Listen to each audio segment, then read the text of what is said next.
Welcome. I'm Foster Pettit, your host for episode 2 of the Panther Show. In this episode, we will dive into one of our Division I volleyball players, Darby Ricketts. Meet one of our teachers, learn how to draw with Kerrigan, and a potential new sport for Little Miami.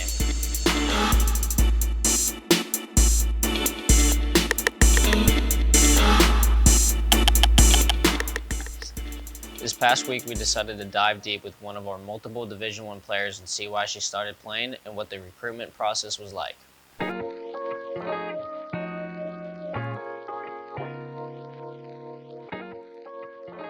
My name's Darby Ricketts. I'm a senior on the volleyball team. I started playing volleyball in 3rd grade because my 2 older sisters played and my dad was the coach. I've always had a really good work ethic and I've just always wanted to be the best at everything. When I went on my official visit, we were touring like the whole campus and I could just see myself walking around campus, and I loved the coaching staff. They were super welcoming and so were all the girls. They actually DM'd me on Instagram first after one of our first club tournaments my 17th year. And we started emailing, had a few phone calls, and then I got on campus a couple times, and then they offered me, and I said yeah. You can't ask me what age. I don't know what 3rd grade I was.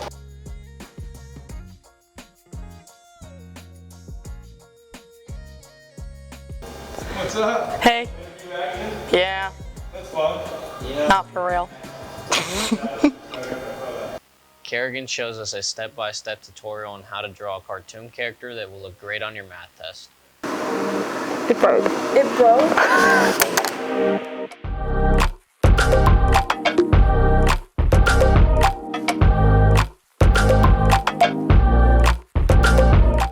Hi, I'm Kerrigan, and I'm going to teach you how to draw a cartoon peacock. What you first want to do is draw a big circle for the head.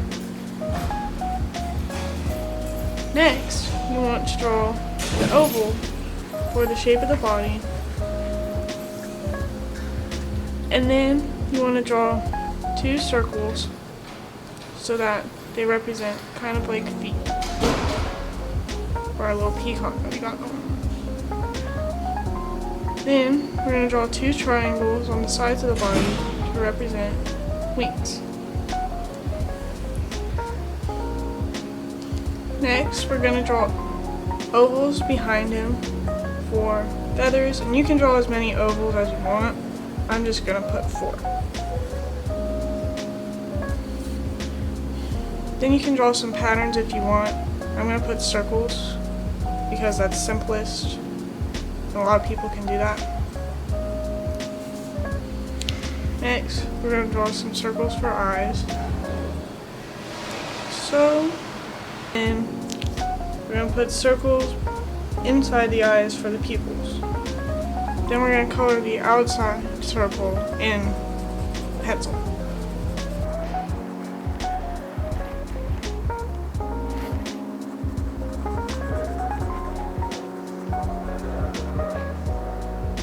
Next we're going to add a beak. You can just do a triangle if you like. I'm just going to put a little smile, a little circle.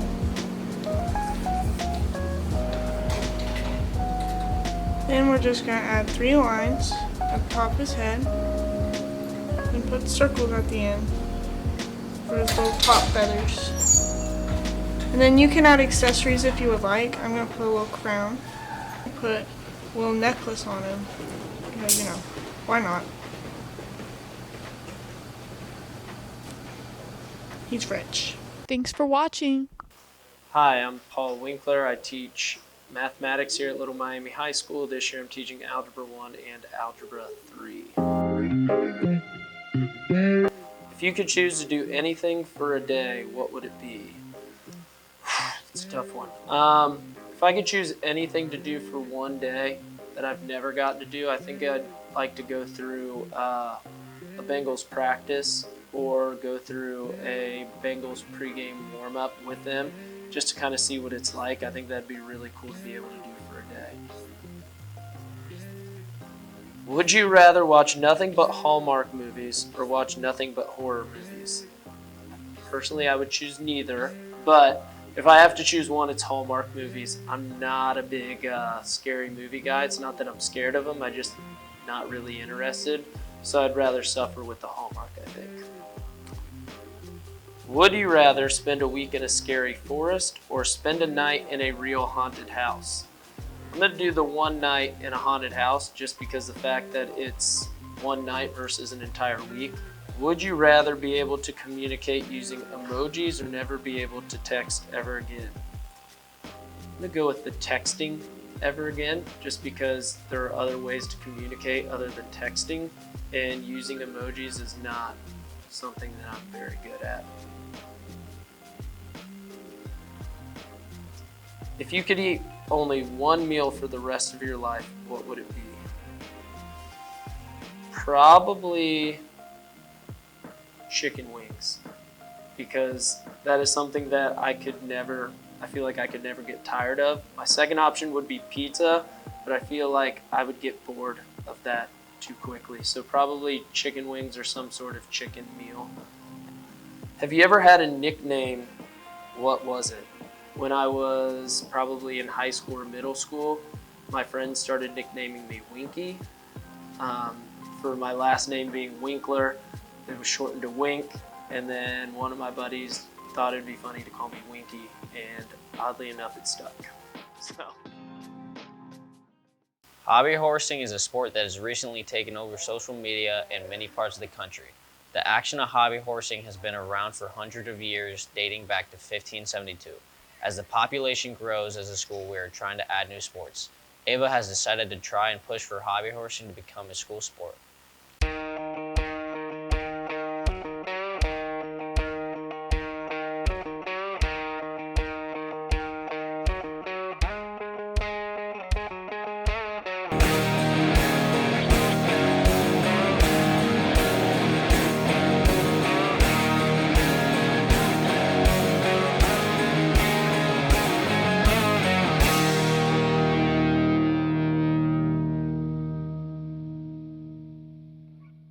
The art of hobby horsing, a sport originating in Finland in which traditional styles of horse riding such as dressage and jumping are imitated using a stick horse.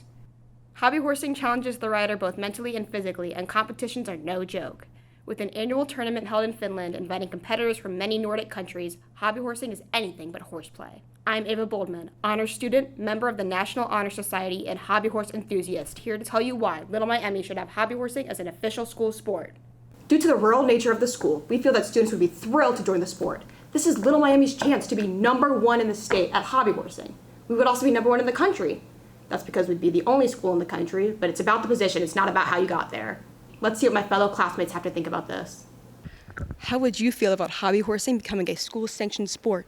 I think that'd be really cool. I feel like a lot of people would like that. I think we should definitely do that, yeah. I'd be very excited because I love hobby horsing. It's actually one of my passions, passed down from generations. My great-grandfather, in fact, was a competitive hobby horser. We need hobby horsing as an official Little Miami sport because how else will we save the princess if not on horseback? With hay fever spreading around the school, we asked Dr. Harleman for his opinion on hobby horsing. This is something that would be great for the community and the school. I think hobby horsing should be a school sport. It's got great potential. I might even join myself. Disclaimer. This segment is for entertainment purposes only. Little Miami will not be adding hobby horsing as an official sport. Yeehaw! Thanks so much for watching. The Panther Show is produced by Digital Media Arts 2 class, a satellite program of the Warren County Career Center. Be sure to follow us on Twitter and Instagram at LMHS_DMA. I'm Foster Pettit, and we'll see you next time.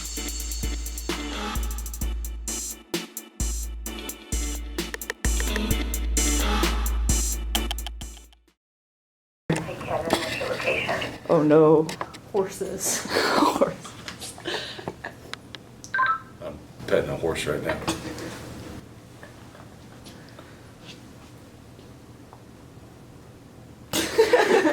She's probably like, what is that?